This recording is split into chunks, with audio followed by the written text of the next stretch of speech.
Bismillahirrahmanirrahim. Assalamualaikum warahmatullahi ta'ala wabarakatuh.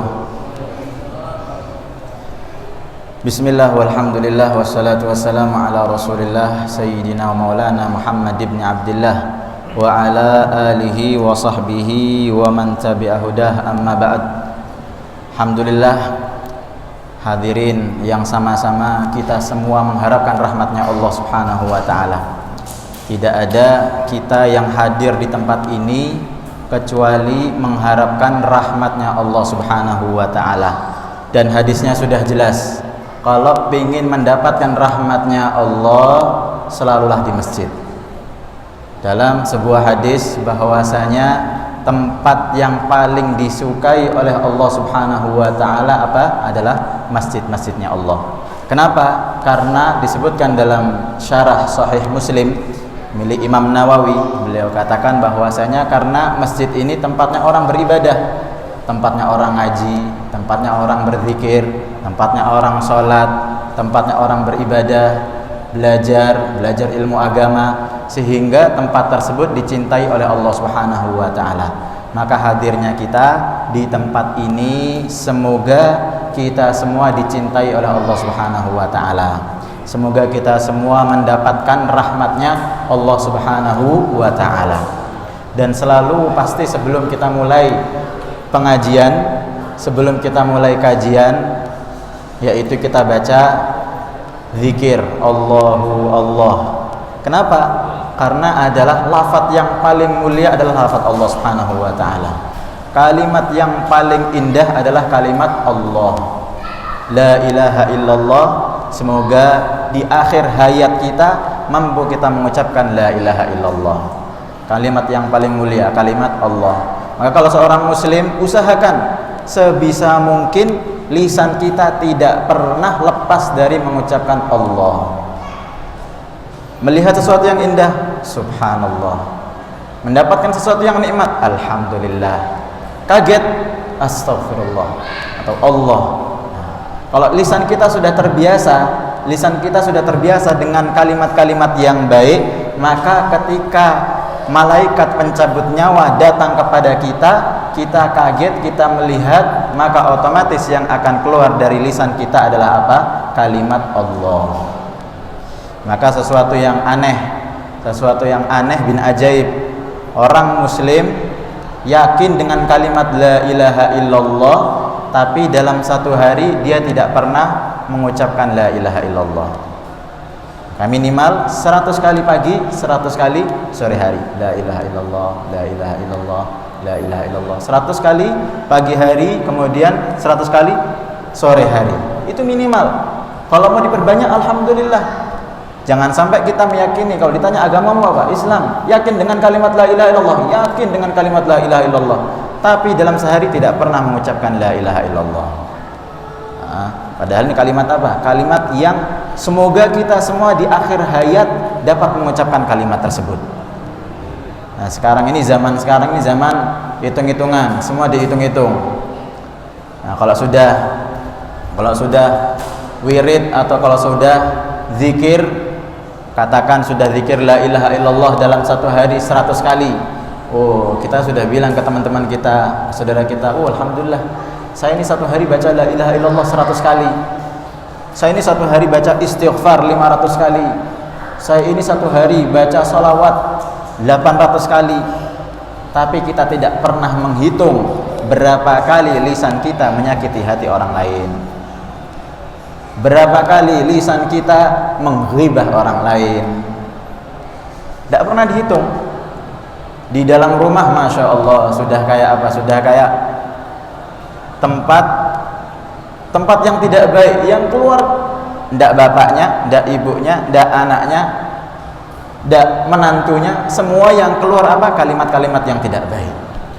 Maka itulah pentingnya kita hadir dalam majelis, agar supaya apa? Agar supaya kita semakin baik, agar supaya kita semakin dekat dengan Allah subhanahu wa ta'ala. Kenapa? Karena dunia sebentar saja, dunia itu singkat.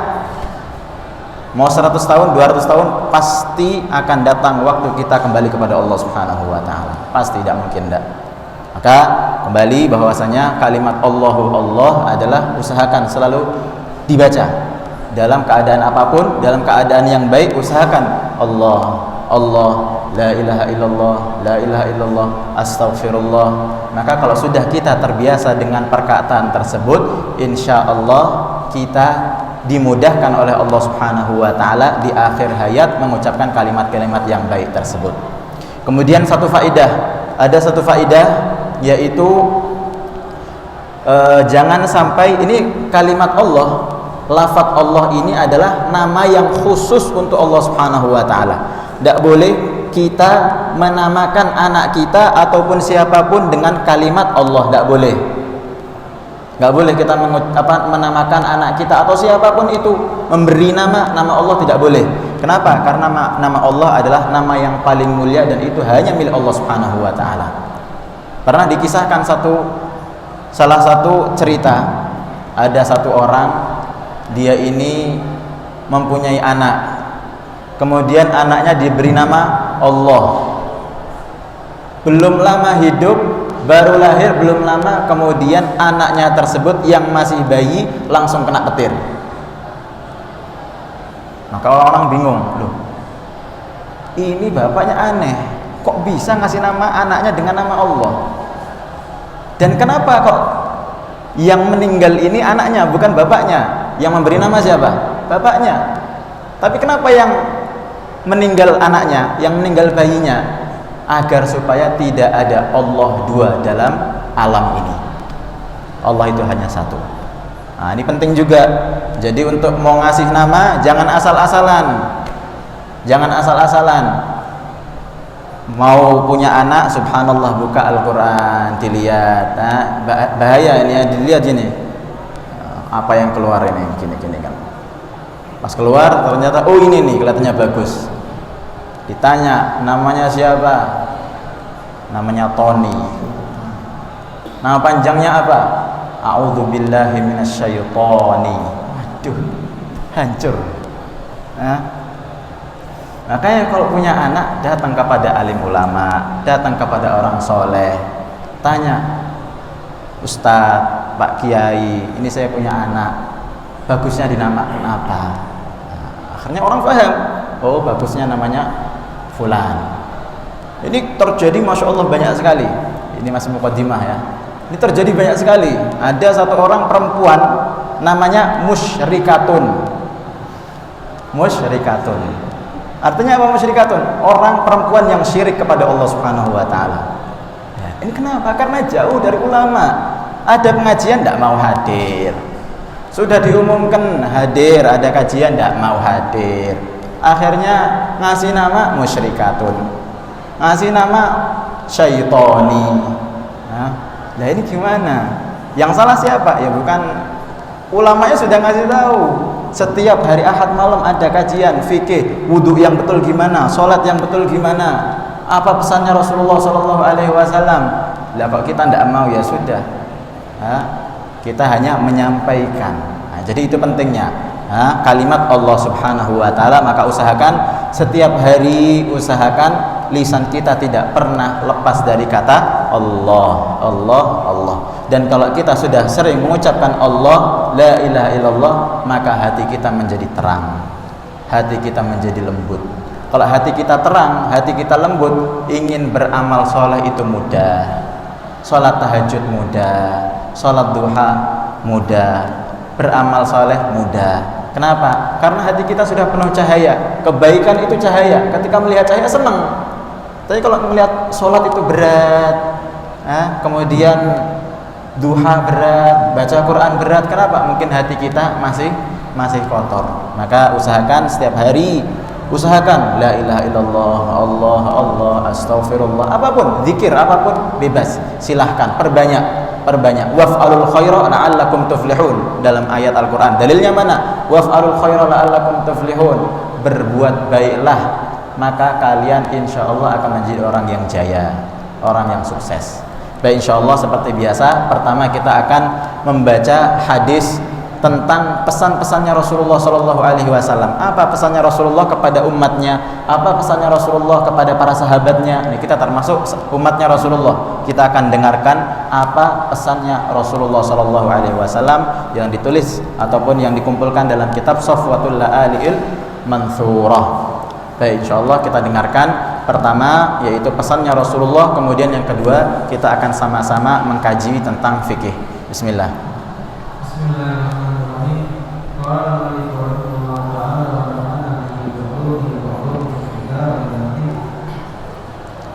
Bab hukumil walidain al-kabair. Qala lana Sa'ad bin Habas hadatsana Syaiban an-Mansur an-Musayyab an-Warraq an-Mughirah an Nabi sallallahu alaihi wasallam qala inna Allaha harrama 'alaikum 'uqubal ummahat wa man'a wahati wa ra'dal banati wa kariha lakum qila wa qala wa kathrata as-su'al wa idu'atal mal. Baik, insyaallah yang pertama kita akan baca dari kitab Safwatul La'ali'il Mansurah. Ini pesan-pesannya Rasulullah kepada umatnya, bagaimana cara kita mencontoh Rasulullah. Siapa yang paling berhak untuk kita contoh, yaitu Rasulullah. Nah, bukan artis fulan, bukan orang terkenal fulan, bukan. Tapi yang kita ikuti sebagai orang muslim adalah Rasulullah Shallallahu Alaihi Wasallam, yang sudah jelas di akhirat pasti dan pasti beliau termasuk orang yang sangat bahagia. Kalau kita ingin bahagia, ikuti orang bahagia. Kita ingin bahagia tapi ngikut kepada orang yang tidak bahagia, salah. Kalau kita ingin bahagia, ikuti orang yang bahagia. Kita ingin untung, ikuti orang yang untung. Maka kita akan dengarkan pesan-pesannya Rasulullah Shallallahu Alaihi Wasallam, mencontoh kesehariannya Rasulullah Shallallahu Alaihi Wasallam. Baik, disebutkan di sini Anil Mughirati anin Nabi sallallahu alaihi wasallam qala Inna Allaha harrama 'alaikum 'uquqal ummahat. Ini disebutkan dalam hadis Sahih Bukhari. Hadis ini disebutkan dalam Sahih Bukhari, hadis nomor 5975. Kalau kita punya terjemahan Sahih Bukhari silahkan dibuka, nomor 5975. Ini hadis ini disebutkan di dalam Sahihul Bukhari. Apa itu hadisnya? Apa itu pesannya Rasulullah Sallallahu Alaihi Wasallam? Beliau sabdakan, Innallaha harrama 'alaikum uquqal ummahat. Ini yang kita bahas malam ini. Kemudian setelahnya insyaallah akan kita bahas di kajian minggu depan insyaallah. Innallaha harrama 'alaikum uquqal ummahat. Sesungguhnya Allah Subhanahu wa taala mengharamkan kepada kalian apa yang diharamkan oleh Allah Subhanahu wa taala, uquqal ummahat, durhaka kepada ibu-ibu kita. Haram. Apa artinya haram? Haram itu kalau kita kerjakan dapat dosa. Kalau kita kerjakan dapat dosa. Kalau kita tinggalkan dapat pahala. Itu namanya haram. Allah mengharamkan kepada orang yang muslim, kalau Anda muslim jangan pernah durhaka kepada orang tua Anda. Kalau Anda muslim jangan pernah durhaka kepada ibu Anda. Ini yang diajarkan oleh Allah, ini yang diajarkan oleh Rasulullah Sallallahu Alaihi Wasallam. Ingat, agama bukan hanya sholat, bukan hanya zakat, bukan hanya haji, tapi agama itu apa? Agama juga akhlak.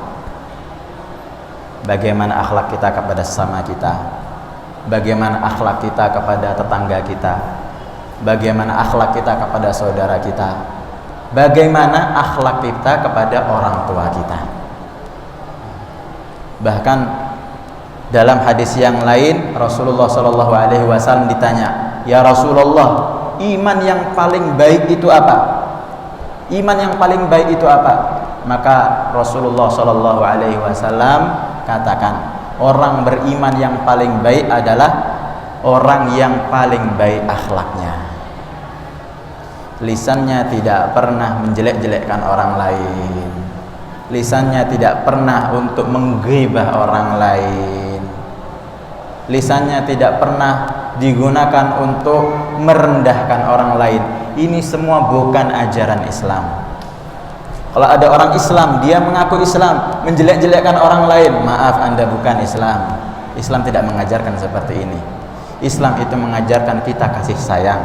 Islam itu mengajarkan kita saling mengasihi. Islam itu mengajarkan kita saling memberi. Itu Islam. Ini hadisnya sudah jelas, Sahihul Bukhari. Hadis yang paling sahih, dikatakan oleh para ulama, kitab yang paling sahih setelah Al-Quran apa? Sahihul Bukhari. Ini disebutkan dalam Sahih Bukhari. Apa? Innallaha harrama alaikum uquqal ummahat. Sesungguhnya Allah telah mengharamkan, haram, bukan makruh tapi haram.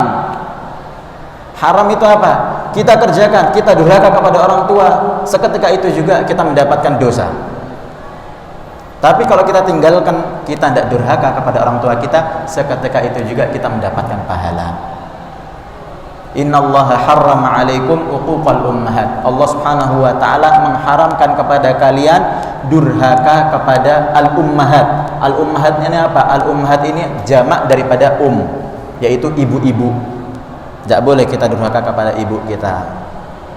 Kemudian kenapa hadisnya Rasulullah di sini disebutkan ummahat? Yang disebutkan cuma ibu-ibu. Kenapa ada disebutkan bapak juga?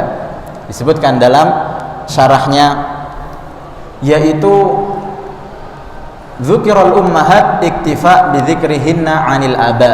Ini disebutkan dalam kitab Irsyadus Sari, syarah daripada Sahihul Bukhari. Yaitu disebutkan di sini ummahat, yang disebutkan di sini adalah ibu-ibu, tapi maksudnya orang tua sudah mencakup daripada ibu tersebut. Karena yang namanya ibu pasti orang tua kita, maka bapak pun juga termasuk orang tua kita. Jadi menyebutkan satu itu maksudnya umum. Menyebutkan di situ ibu maksudnya juga bapak. Tidak boleh kita durhaka kepada ibu kita, begitu juga tidak boleh kita durhaka kepada bapak kita. Tapi begitu juga disebutkan dalam hadis yang lain ataupun dalam syarah yang lain. Di dalam syarah yang lain, kenapa kok disebutkan di sini cuma ummahat? Kenapa disebutkan di sini adalah ibu-ibu? Disebutkan li'anna 'uquqahunna fihi maziyatun fil qubhi aw li'ajzihinna ghaliba. Karena yang namanya perempuan, yang namanya ibu-ibu itu biasanya hatinya lemah. Seorang perempuan itu hatinya lemah. Seorang perempuan itu orangnya lemah. Jadi kita khidmat kepada ibu kita lebih dianjurkan. Kenapa? Karena ibu kita adalah orang perempuan. Yang namanya perempuan itu biasanya apa? Biasanya lemah. Makanya Allah Subhanahu wa taala sebutkan, Rasulullah Shallallahu Alaihi Wasallam juga sabdakan bahwasanya di sini uquqal ummahat, tidak boleh kita durhaka kepada ibu-ibu kita. Ini tidak boleh. Jadi termasuk sebab orang meninggal dalam keadaan su'ul khatimah adalah apa? Adalah dia durhaka kepada orang tuanya. Kalau kita pingin kita meninggal dalam keadaan husnul khatimah, jangan pernah kita durhaka kepada orang tua kita. Kenapa? Karena kita ketika berdurhaka kepada orang tua kita, maka itu akan menjadikan kita su'ul khatimah. Di dalam hadis yang lain diriwayatkan oleh, disebutkan dalam hadis riwayat Hakim, baban muajjalani uqubatuhuma fid dunya al-baghyu wal uquq. Ada dua perkara yang perkara tersebut azabnya akan cepat datang kepada orang tersebut. Dua perkara. Yang pertama apa? Yang pertama adalah zalim, dan yang kedua adalah al-uquq, yaitu durhaka kepada orang tua. Maka kalau orang durhaka kepada orang tua, sudah tidak perlu lama, insya Allah azab bakal datang. Makanya orang dia ini oke, sukses, usahanya sukses, tapi dia pernah durhaka kepada orang tuanya, dia tidak akan mendapatkan kesenangan sama sekali. Usahanya sukses, mobilnya banyak, rumahnya banyak, tapi dia pernah menyakiti hati orang tuanya, maka tidak ada keberkahan dalam hartanya. Ini yang diajarkan oleh Islam, ini yang diajarkan oleh Rasulullah Sallallahu Alaihi Wasallam. Tidak boleh haram, tidak boleh kita durhaka kepada orang tua kita. Jadi jangan ngaku muslim kalau kita masih durhaka kepada orang tua. Jangan ngaku orang yang sering hadir pengajian kalau kita masih durhaka kepada orang tua. Kenapa? Ini Islam sudah jelas, Rasulullah sudah menjelaskan tidak boleh durhaka kepada orang tua. Jadi yang terjadi sekarang ini, ada orang yang membentak kedua orang tuanya, ada orang yang memukul orang tuanya. Dia ini ikut siapa? Orang yang berani membentak kedua orang tuanya itu ngikut siapa? Orang yang berani memukul orang tuanya itu ngikut siapa? Rasulullah tidak pernah mengajarkan itu. Islam tidak pernah mengajarkan seperti itu.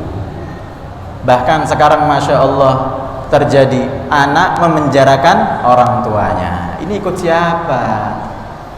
Anak yang memenjarakan orang tuanya ini ikut siapa? Rasulullah tidak pernah mengajarkan seperti itu. Islam tidak pernah mengajarkan seperti itu. Jadi kalau ikut Rasulullah, maka itulah pentingnya kita ini sering-sering dengar apa pesannya Rasulullah, bagaimana Islam, bagaimana yang diperintahkan oleh Allah Subhanahu wa taala. Jadi itu bukan daripada ajaran Islam. Kalau kita mengaku Islam, bismillah. Mulai hari ini, mulai detik ini kita pulang daripada ngamal, istilahnya malam Ahad ini ngamal, ngaji Ahad malam. Pulang dari ngamal betulan. Khidmat sama orang tua, cium tangan kedua orang tua kita, bahagiakan kedua orang tua kita. Oh, zaman dahulu Masya Allah. Zaman dahulu kalau orang tuanya pulang dari sawah, orang tuanya pulang dari kerja, anaknya sudah menyiapkan teh untuk orang tuanya, anaknya sudah menyiapkan singkong untuk orang tuanya, anaknya sudah menyiapkan makanan untuk orang tuanya. Lihat sekarang, orang tuanya pulang, anaknya ngapain? Pulang bawa motor.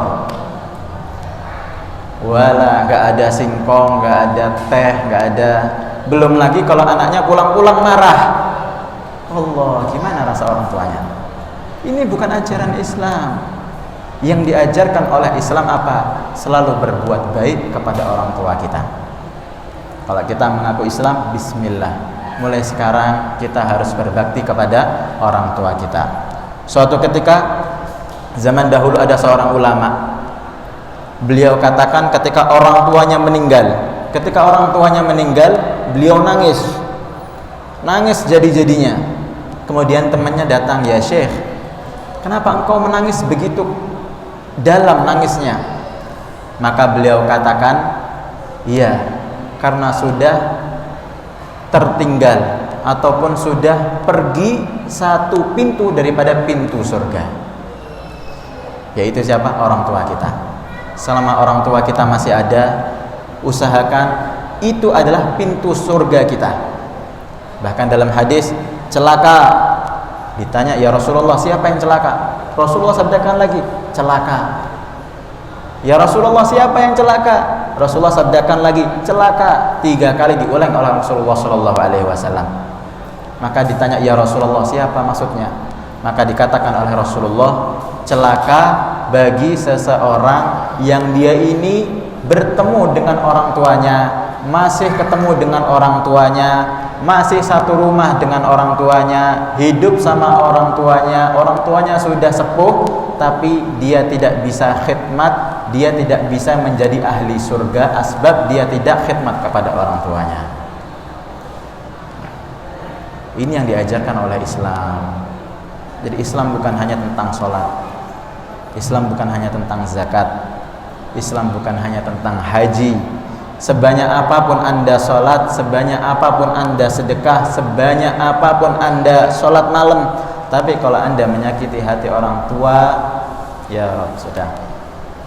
Kenapa? Ada hadis, ridallah fi ridal walidain wa sukhtullah fi sukhtil walidain. Ridhonya Allah terletak pada ridho orang tua kita.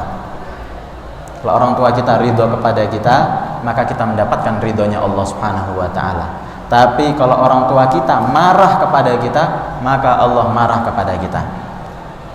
Dalam hadis yang lain, ada beberapa orang yang dia ini tidak akan dilihat oleh Allah Subhanahu wa ta'ala nanti di akhirat. Tidak akan dilihat oleh Allah Subhanahu wa ta'ala. Ditanya, "Siapa ya Rasulullah?" Mereka adalah orang-orang yang durhaka kepada orang tuanya. Orang yang durhaka kepada orang tuanya tidak akan dilihat oleh Allah Subhanahu wa taala. Maka pentingnya kita yaitu apa? Menjadi orang yang baik, muslim yang betul-betul muslim. Khidmat kepada orang tua kita, kemudian dengan sesama kita saling akhlak, saling berbuat baik. Itulah yang diajarkan oleh Islam, itulah yang diajarkan oleh Rasulullah sallallahu alaihi wasallam. Jadi kita usahakan sebisa mungkin kita khidmat kepada orang tua kita. Kalau dekat kita khidmat, kalau jauh kita doakan. Nah, santri-santri alhamdulillah. Dan ini salah satu yang membuat bahagia orang tua, bukan cuma antum khidmat kepada orang tua, tapi jadinya antum hafizul Quran, jadinya antum penghafal Al-Quran. Itu adalah penyebab daripada orang tua antum senang. Kenapa? Karena orang yang hafiz Quran, hafal Quran, maka dia bisa menyelamatkan 10 orang yang sudah wajib masuk neraka. Sudah ditulis ini masuk neraka, mau dimasukkan ke neraka, bentar, anaknya hafiz Quran, jangan dimasukkan neraka, masukkan surga. Pamannya sudah mau dimasukkan ke neraka, jangan, ini ada nih ponakannya hafiz Quran, masukkan dia ke surga. Kakeknya sudah mau dimasukkan ke neraka, jangan, ini cucunya hafiz Quran, akhirnya masuk kemana? Masuk ke surga. Jadi santri-santri sungguh-sungguh. Maka cara terbaik kita untuk khidmat kepada orang tua kita yaitu apa? Dengan sungguh-sungguh menghafalkan Al-Quran. Karena apa? Al-Quran ini mendapatkan, kita bisa memberikan syafaat dengan Al-Quran tersebut. Kalau yang kita di rumah, ya sudah khidmat kepada orang tua kita. Kalau kita yang sudah berkeluarga, ini buat yang berkeluarga, jangan sampai lepas telepon orang tua kita, tanya kabarnya, jangan sampai lepas. Dikisahkan ada subhanallah kakek-kakek sedih bawa HP jadul,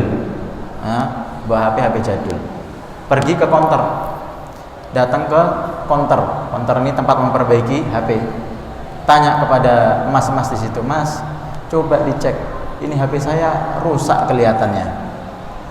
Maka diambil sama mas-masnya itu, dicek, oh ini nggak ada masalah, HP-nya nggak rusak, HP-nya masih bagus. Coba dicek lagi, bener enggak? Kelihatannya rusak HP saya. Maka dicek, ditelepon, dicoba miss call, masuk.